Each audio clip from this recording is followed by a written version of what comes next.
Bob, great to meet you, sir. Thank you so much for taking a minute out today. I appreciate it. Thanks so much. I'm excited to be here. Me too. So before we get into your good work, I want to know this. 6 years ago, this pandemic changed so much about the way that we approach life and reality. How did you get through that era, and how has it changed the way that you approach things today? Well, interestingly enough, I was considered essential as an accountant. So I went to work every day. I did not have the isolation that everybody else had. So that whole part where everybody was like, I haven't seen anybody, I didn't experience that because I have 15 staff members. We all had private offices. And so my day went on as normal, except I had less traffic driving to work. I will say it did make me think about what's important because I think with that much time, because I did have a whole lot more time to reflect and be with myself. And I think it really gave me an opportunity to say, let me do a reset here. What's important? Where do I want to put my energy? And where am I going to stop wasting time? So you have an eclectic mix of things going on, from being a CPA to an author, a comedian, a somatic therapist. If you were to synthesize all of this in front of a bunch of 12-year-olds at career day in a school, how would you explain to them what you do for a living? I would say I get bored quickly and I like to do lots of different things. I'm still learning. I'm still trying to figure out what I want to do when I grow up. I love it. So when you were a kid, speaking of growing up, what was your dream gig? What did you want to be when you grew up? Lawyer. Okay. I was going to be a lawyer from early on, early, lawyer. I was pre law. I only took accounting to help my grade point average. I know that's what everybody does. Uh, and I was pre law. And then I met some lawyers and I thought, I've got enough accounting. I think I'll be a CPA. So what is it about the science of numbers? What is it that appealed to you? Talk to me about all of the things growing up that led you to not only get into numbers and finances, but all of this other right and left brain stuff. How did this happen? Yeah. Well, my family history, family was not great with numbers, not great with finance. It was unstable. Parents would borrow from my savings. Maybe they paid it back, maybe they didn't. Accounting was logic. Accounting made sense. Two plus two is four. It does not equal five. And so that gave me a lot of safety and it gave me control because if it's not working, it's on me or it's on the numbers. Like it's a system that is meant to balance. So talk to me a little bit about your timeline, your career. If you had to explain it to the kids and Yeah, they wanted to know what you've done from when you got out of school to today, how would you explain your timeline? lots of fun, lots of headaches. I initially went into accounting, started working I worked in private accounting first for a couple of years. I had interviewed with some big firms. They told me I didn't seem like I would be very compliant. And I said I wouldn't. And they were like, we only need people that just follow the rules. I said, that's not me. So I did not go work for the big firms. I, after a couple of years, thought, I put all this time and energy to get my CPA. Let's just get this done. So I went and worked for a CPA firm, finished all my credentials, and I really enjoyed like learning about all the different businesses. Initially, it was an entry into what kind of business do I want to run. It wasn't, I'll run a CPA firm. It was, hey, let me find something that's interesting with all my clients, see what works, what doesn't. And I do love working with people. That wasn't true initially. I was sort of fearful. I liked just sort of hanging back in the shadows. And as I got more and more recommendations, I was forced to be more talkative and interactive. And I just learned to go with the flow. At the same time, I had creativity issues. I wanted to explore my comedic vein, and a lot of people are like, "Why aren't you doing this?" So accounting was bread and butter for me. I always needed that stability. I needed that foundation, and that allowed me to do the comedy and do my creative stuff. And from there, I was actually doing comedy, and then Mitzi Shore called me up. The Comedy Store was in a bad situation tax wise. They asked me to help. I was like, no, thank you. But I ultimately did. And I've also been with the Comedy Store for almost 30 years now as the CFO, as well as running my own tax practice with 25 employees. So, Wow. I listened to Rogan for a little while. I had my time where I listened to him, and he yeah. went on and on about the Comedy Store and Mitzi. Do you remember him coming through? Oh, Do you yeah, remember? Yeah, for sure. yeah, Look, Joe was one of those people at a certain point. I came in at one point, saved the club. We were struggling at another point. Joe came in and he was talking about us on the podcast. He was doing shows there 3 or 4 nights a week. It was packed. wow, And so Joe was pretty instrumental in helping keep the club alive at yeah, periods of time. yeah. So what is it about being a comedian that you love the best? I think people are always like, "Oh, you're a comedian, tell me a joke." That kind of thing, right? But it's Yeah. it's a profession. It's like you can't tell an actor, "Can you act this out for me?" It's just Yeah. it's a profession. It's what you do. But what do you love about it? The thing for me was initially, I like to be a nice guy. That I was taught, be a nice guy. A comedy allowed me to get up on the stage and go, "You're a jerk. You know what? I don't like the way you do that." Just kidding. And so for me, it was a way to be a little bit more honest. And I actually felt safe behind the microphone because I'm like, yeah, I'm just on stage. Yeah. So it was an act, right? So it was my out for actually speaking my truth. And so for me, I think for a lot of comics, some people go, well, you're not a famous comic. I didn't say I was a famous comic. I like making people laugh. I don't want to be on the road 7 days a week. I don't like it's a very lonely life Yeah. when you're a traveling comic. And there are a lot of mental challenges with a lot of folks in comedy. So I love making people laugh, and I don't mind doing it locally. You Yeah. know, Yeah. Last year my wife got me tickets to see Seinfeld. He was coming oh, through Kansas City with Gaffigan. And I was really surprised at how aggressive he was on stage. Like when I've seen him do stand up on TV and other bits, he was just kind of docile. But man, I don't know if he got into it with somebody before that trip, but he came up there like a bull in a china shop. He was ready yeah, to go. And this is the weird thing about it. No one was taking pictures with Gaffigan. Like we right, just were all like we just figured it wasn't going to happen. Then he comes out and he was like, "Hey, why don't?" And it was he was taking pot shots at people to take pictures. He was like, "Go ahead, take pictures. I don't care." And went on and on and on. So I put a little thing together and put it up on YouTube. I had a high-powered LA attorney say, "You have basically 2 days to pull this down." I'm like, "Dude, he told us to take pictures. He told right, us to proliferate this." It was one of the yeah. more bizarre things I've ever experienced. It's so crazy. I think on TV, of course, it has to be watered down Yeah. and squeaky clean, so nobody's offended. And then at a lot of clubs, like at the Comedy Store, we take away your phones. You Yeah. can't take pictures. You can't record because people take things out of context. People get canceled. People. So it actually made for a better experience, and we actually find when the phones are gone, people actually watch comedy. Yes.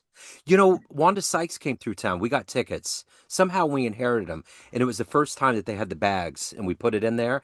And Yeah, before the show, everybody's walking around and talking. And you have that reaction where you're like fumbling for your phone to see something and it's yeah, it's gone. it's But gone. everybody was in a different mode. Everybody's Yeah, whole flow was totally different. And she said a couple times on stage, "Thank God you people don't have your phones." Because she was talking about being a black woman, a mother of a white child, and how they were parenting, and was like, if any of you caught me talking like this right now, I'd be gone. And it was right. really interesting. It's But so true. But yeah, it's amazing what happens when we give up our social media and our phones for a couple of hours a day. yeah, yeah. Well, and the one thing that she said that was quite profound with what's happening right now, she said, "I'm going to let you guys know one thing right now. All of you white people are going to do all the protests and marches against what's going on right now. We brown people aren't going to have anything to do with it because the minute an insurrection act is going to happen, it's going to be more because there's black and browns out there, and we're not doing it this time." And it's totally been prophetic the way she Yeah, explained it, you know. yeah. So Smart on her part. yeah, totally. So let me ask you this: in your life, of all of these vocations and pursuits, who's been that inspirational force, that hero in your life? Wow, who is my hero? I don't know that there's anybody um, immediate. I've had a lot of mentors. My first CPA boss, even though I parted ways after 10 years, he taught me so much. I had the fortunate opportunity to work on large companies and do all kinds of accounting stuff that I wouldn't have gotten to do in a bigger firm, because he just had a bigger mindset than I'm working out of my bedroom, working on a few tax returns. So I got so much experience, and so really grateful for all that he gave me because it really helped set me up. And I would probably actually say my accounting professor gave me such a love of accounting and really let me know that this was a skill that I had. I always felt guilty charging because I'm like, it's so easy. And people would say, Bob, it's easy for you. It's not easy for me. And I'm like, yeah, I don't know. I just feel really bad. I don't feel so bad these days. I Right. do charge. Yeah. I worked that out. Yeah. Yeah. But But those two people, I would say. so let me ask you this. What's the best comedy routine you've ever seen in your life? Best stand up. Oh my God. So this is a crazy one. This is dating me, but Ellen DeGeneres used to do a bit about hunting. And there were two parts to it. She sort of always does the reverse. She's like, if you see a baby deer in your camp, always go for the baby deer because they're easier to catch and beat. So it's very dark humor. And then she also talked about like what if we had people's heads up on the wall like we did animals, Yeah. and it was a very brilliant. And she did a phone call with God, and I found her Yes. stuff back then was really smart. Totally. I remember that. I was just getting ready to say that phone call with God. It was like an HBO special and I was like, "My God, she's like a Billy Collins poem. Like you almost have to catch your breath. It's like it Yeah, hits you with a level of profundity and comedy where you're just like, "Hold on a second. Give me a minute. Let me just yeah, yeah. breathe for Christ's sake." Exactly.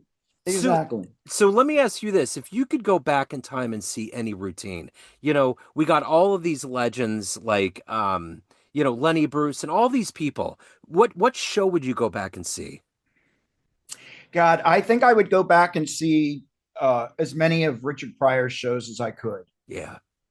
Richard Pryor, I think he's a fascinating study, and I think what a lot of people miss is that when he was doing his comedy and being so funny and everybody's rip roaring laughing, he was reliving the traumas of his childhood Yeah.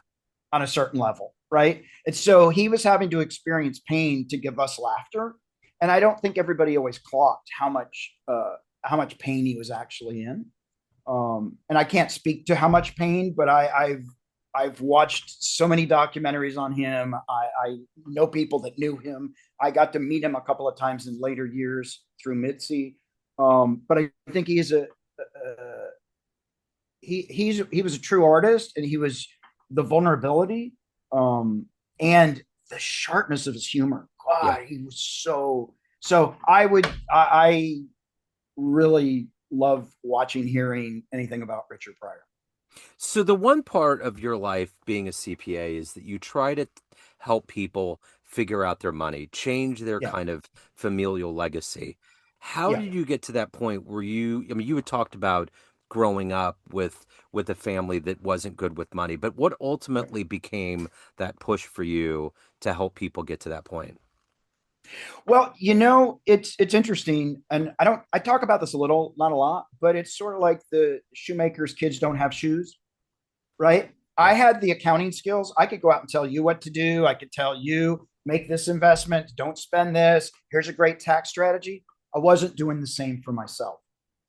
I was still in a childhood story of I'm not going to have any money, so I don't have to give it to my parents, because I had been told at an early age I needed to make a lot of money to make sure that they all had the lifestyles they were entitled to. And it didn't go well with me. Like, why is that my responsibility? I had four siblings, two parents, like, not on me. And so for a long time, I wouldn't keep any of my money. I could make lots of money and I would lose it. I would spend it. So I started doing some personal work, and what was holding me back. And in the process, a lot of my tax meetings turned into therapy sessions. People, oh, I'm the worst client you've ever seen. I thought I was going to get a refund. My parents are going to be so ashamed of, like, there was so much coming up. And I realized, oh my gosh, as much as 2 plus 2 is 4, and I love that, how do you feel about it is probably a more important question. Yeah.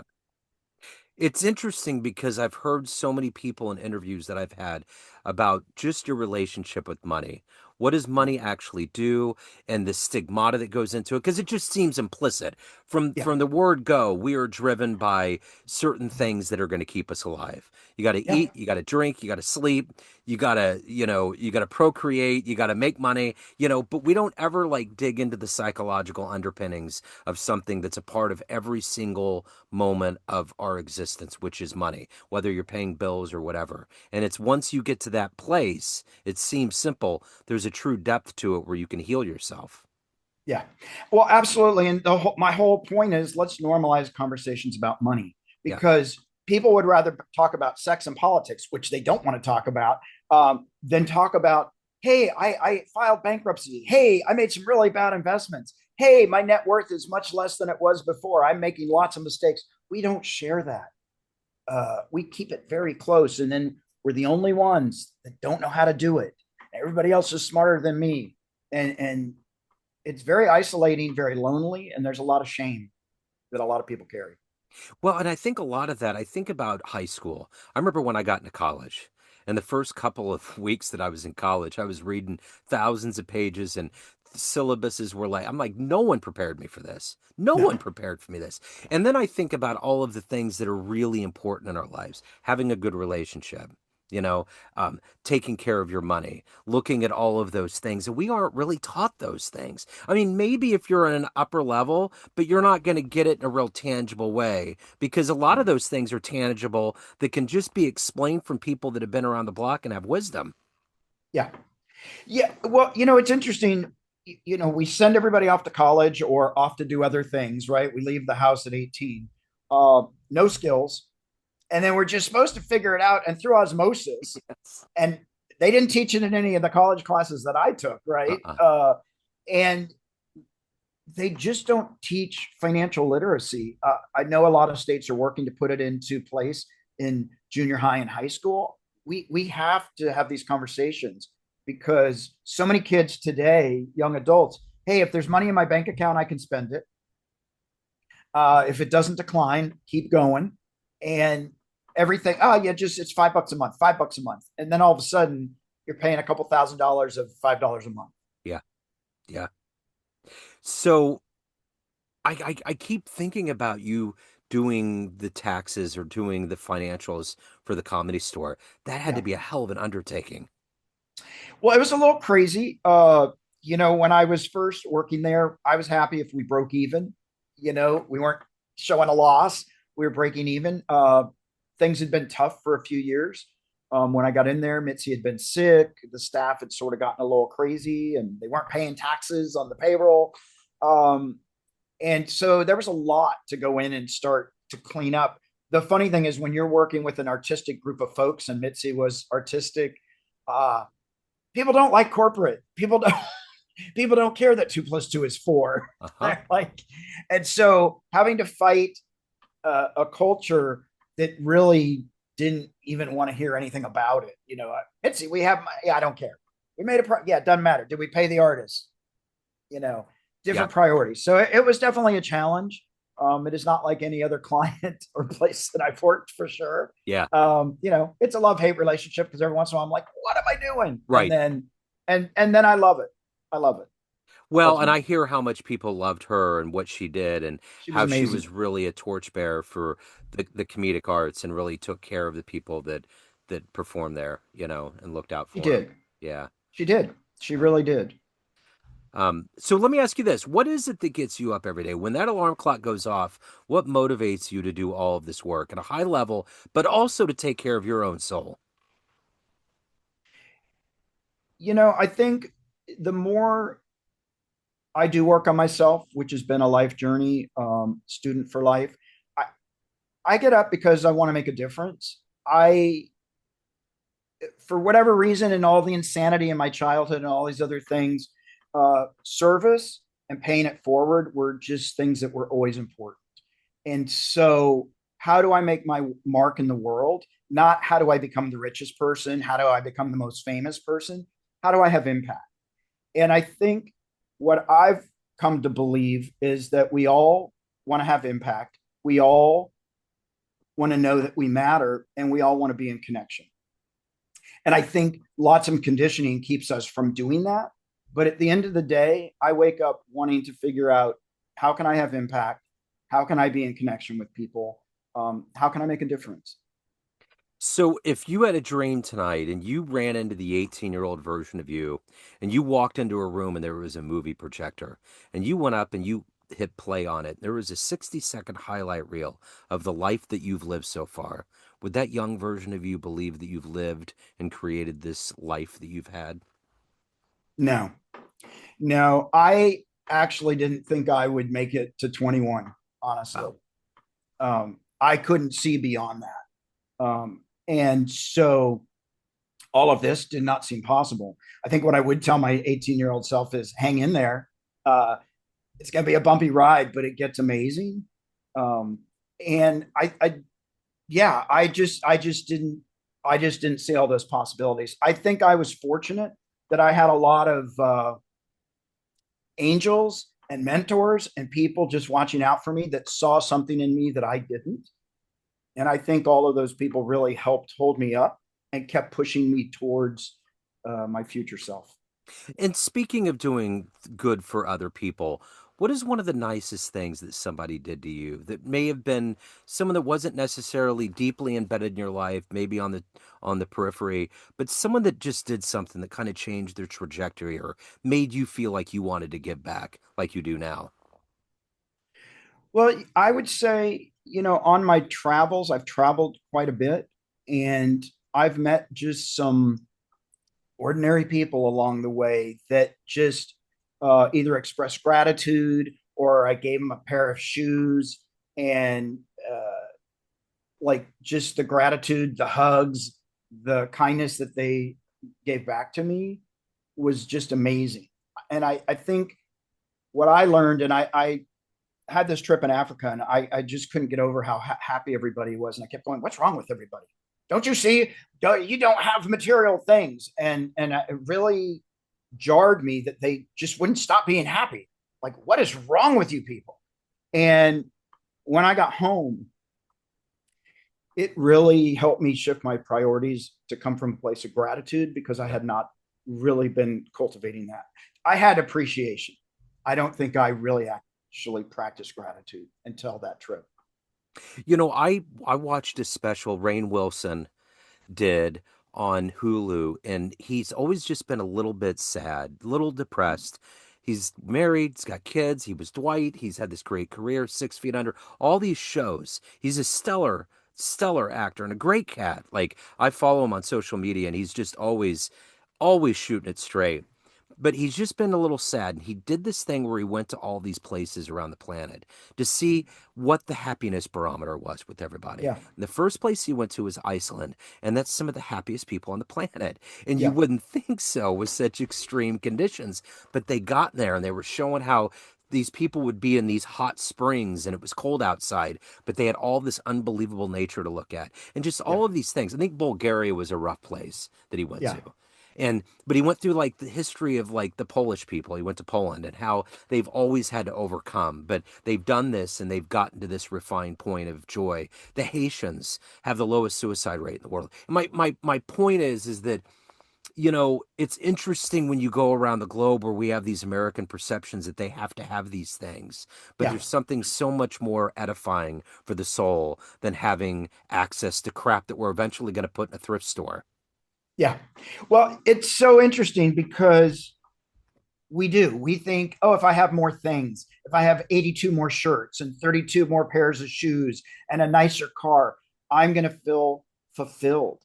And yet, I think in this country, so many people are looking for something more Yeah. because it's not enough. Things don't really substitute for a warm embrace, a hug, um, like those things that like are intangible. And yeah, I was socialized that you got to, you, that's not enough. Do five more, and then do five more, and then you just, when do you get to take a breath and go, wow, frick, this has been a journey. And so I do think those folks that can look at my trash and see a treasure, who can take a pair of used shoes and see them as a gift. Um, like there's some value in that. There's some. I just came back from Bali, and they probably practice gratitude 40, 50 times a day with offerings, and just their whole focus is how am I going to show up grateful today? And I think that is really the place that I want to be coming from these days, Yeah. not how can I get ahead of somebody else, or profit at somebody else's expense. Not that we always have to profit at somebody else's expense, but really focusing on that place of how do I want to show up. Yeah. I was just thinking about comedy and entertainment and the arts, and I ask musicians this a lot.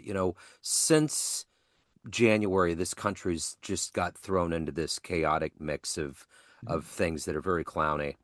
And people are looking for levels of getting away from all of the headlines and the divisive things and things that are happening. How much of performing and being in that entertainment world are you thinking about giving people an oasis from all of the headlines and just letting them escape into something that will just blank it all out for a little bit?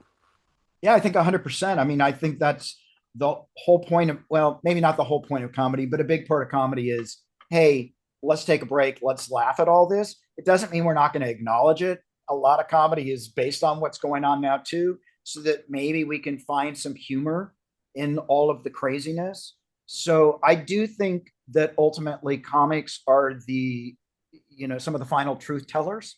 Yeah. And so there is a little bit of a danger in that because people don't always like hearing the truth. But I think our job as comics is to entertain people, to give them a break, and to find the funny in all the craziness that's going on, whatever era. And this year has certainly, the last 12 months have been crazy. Yeah. So let me ask you this. Of all the places that you've traveled to on the planet, what was one of the most unexpectedly magical places that you went to? Well, I would have to say Africa. I mean, I love Nepal. I love Africa, but Africa to me, um, I've been to several different countries, and it's the same wherever I go with the people. It really does feel like one continent, and I just the their perspective, the way they show up, even though their life is hard and all these other things, they just show up with joy, and they are so kind and giving. They will give you the only shirt off your back. Yeah. Has been my experience. And so it's a beautiful country. Watch out for the alligators and the lions and the hippos and all that. But other than that, it's the people in Africa. I was just really touched, and Yeah. I love Africa. Yeah, I've read some of those novels where they've tried to get wells in certain communities and how essential it is just to have Yeah, water, and it's not even a thought that is a part of this very civilized, modern, industrialized world that we come from. we take so much for granted. When I was in Tanzania, we had water 3 hours a day, Yeah. and electricity was shut off at 8. They Wow. had candles in the room. When I was in Zimbabwe, we were digging with sticks because they didn't have shovels because of 100% tariffs and stuff like that. We were digging just so that the workers that lived on the reserve could have cold water to shower. Wow. Like we take so much for granted. Yeah. Hot Yeah. water, drop of a hat, dishwasher, laundry, run to Home Depot. Yeah. We take so much for granted. It is. Yeah, I totally get it. So let me ask you this: of everything that you've done, accomplished, evolved to, overcome, become, what are you the proudest of? What am I the proudest of? I think I'm proudest of uh, deciding to do the work on myself and show up differently.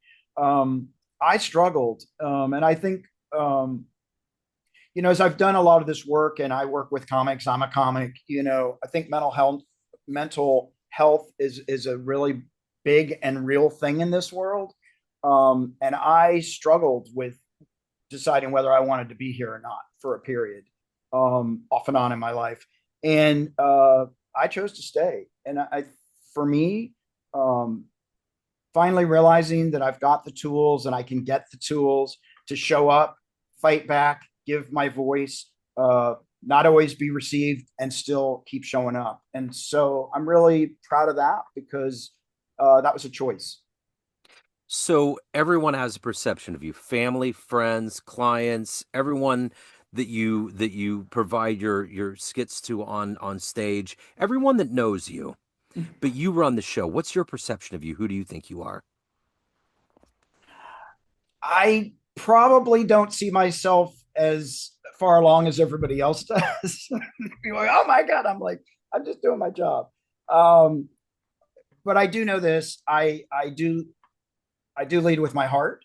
And at the end of the day, if I can't lead with that, I don't want to lead with anything else. I don't want to lead with power trips. I don't want to lead with ego. I really want to be able to come up from a place of love.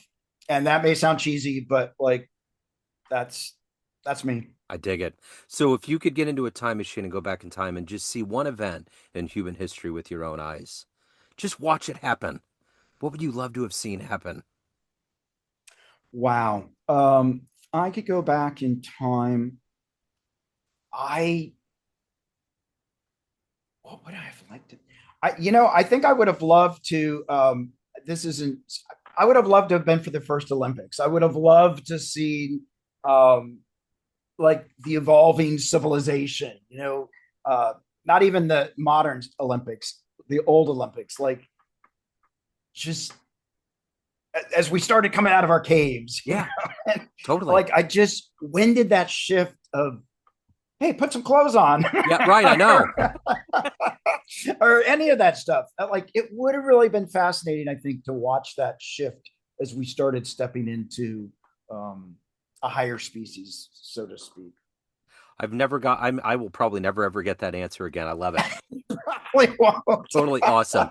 So if anyone wants to reach out, they want to hire you, Darius wants a dog, the money nerve, any of the good business, all of the things going on, where can they go? How can they find out? Go to themoneynerve.com, not nerd, nerve. Themoneynerve.com. It's got my accounting practice, it's got my books, it's got courses, it's got free information. People can reach out. I'm always happy to have a conversation with people who are looking to change their money story. I love it, Bob. What a joy. Thank you, sir. This has been Thank you so absolutely much. wonderful. I appreciate it. Best of luck. Have a wonderful new year, man. Thanks so much. I appreciate it, and you as well. Thank you.